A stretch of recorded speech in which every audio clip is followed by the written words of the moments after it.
ஓவியகுமார் வணக்கம். நிச்சயமாக தமிழக முதல்வர் ஜோசப் விஜய் சட்டமன்ற தேர்தல் வாக்குறுதிகள் கொடுக்கும் போது ஆர்டிஓ அலுவலகங்களில் லஞ்ச முறைகேடுகள் முழுமையாக ஒழிக்கப்படும், இடைத்தரகர்கள் மக்கள் நேரடியாக சேவைகளை பெற இடைத்தரகர்களின் தலையீடு நீக்கப்படும், ஓட்டுநர் உரிமம் மற்றும் வாகன பதிவுகள் விரைவாகவும் வெளிப்படையாகவும் வழங்கப்படும் என தெரிவித்திருந்தார்.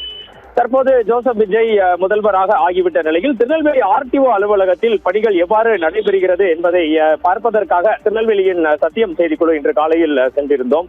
திருநெல்வேலி ஆர்டிஓ அலுவலகத்தில் ஸ்தம்பித்த பணிகள் என்றே குறிப்பிட வேண்டும். முழு நேர ஆர்டிஓ இல்லாததால் மக்கள் கடுமையான அவதிக்கு உள்ளாகி இருக்கிறார்கள். அவர்கள் புதிய அரசுக்கு பல்வேறு கோரிக்கைகளை வைத்திருக்கிறார்கள். ஓவியாகுமார், திருநெல்வேலி மண்டல போக்குவரத்து அலுவலகத்தில் ஆர்டிஓ அலுவலகத்தில் முழு நேர ஆர்டிஓ நியமிக்கப்படாததாலும் ஆன்லைன் இணையதள கோளாறுகளாலும் ஓட்டுநர் உரிமம், வாகன பதிவு உள்ளிட்ட அனைத்து பணிகளும் முற்றிலும் முடங்கி உள்ளதை நம்மால் நேரடியாக இன்று காலை பார்க்க முடிந்தது. திருநெல்வேலி மண்டல போக்குவரத்து அலுவலகத்தில் பணியாற்றி வந்த பழைய வட்டார போக்குவரத்து அலுவலர், அதாவது ஆர்டிஓ, பணி ஓய்வு பெற்றதை தொடர்ந்து கடந்த சில வாரங்களாக புதிய அதிகாரி எவரும் நியமிக்கப்படவில்லை.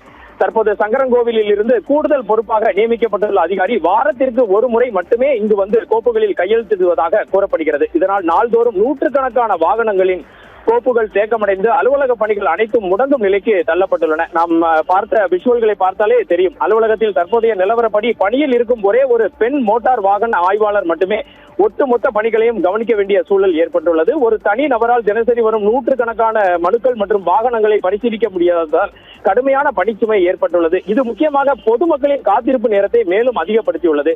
தினசரி ஆர்டிஓ அலுவலகத்தை நாடி வரும் பல்வேறு தரப்பினரும் ஓட்டுநர் உரிமம் மற்றும் LLR என அழைக்கப்படும் புதிய லைசன்ஸ் தகுதி சான்றிதழ், FC தகுதி சான்றிதழ், வணிக வாகனங்கள், கனரக வாகனங்களுக்கான தகுதி சான்றிதழ் பெற முடியாமல் உரிமையாளர்களும் ஓட்டுநர்களும் தவித்து வருவதை நேரடியாக காண முடிந்தது. புதிதாக வாங்கப்பட்ட 2 சக்கர மற்றும் 4 சக்கர வாகனங்களின் நிரந்தர பதிவு செய்ய முடியாமல் வாகன ஷோரூம் உரிமையாளர்களும் பொதுமக்களும் முடங்கி ஓடியுள்ளனர். இதற்கெல்லாம் மேலாக பார்த்தீர்கள் என்றால் ஓவியாகுமார், போக்குவரத்து விதிமுறைகள் மற்றும் விபத்து வழக்குகள் தொடர்பான நீதிமன்ற ஆவண நடைமுறைகளும் இதனால் தாமதமாகி வருகின்றன.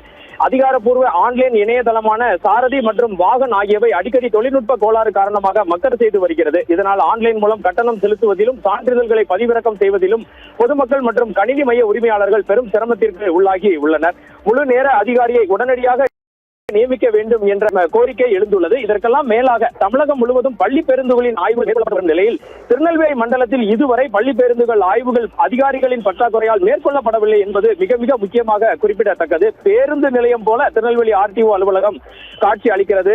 இறுதியாக திருநெல்வேலி போக்குவரத்து மண்டல அலுவலரின் கட்டுப்பாட்டில் தான் திருநெல்வேலி மாவட்டத்தில் உள்ள அம்பாசமுத்திரம் மற்றும் வள்ளியூர் பகுதியின் ஆர்டிஓ அலுவலகங்கள் இயங்கி வருகின்றன. ஆர்டிஓ மற்றும் ஆர்டிஓ இன்ஸ்பெக்டர் பற்றாக்குறையால் திருநெல்வேலி மாவட்ட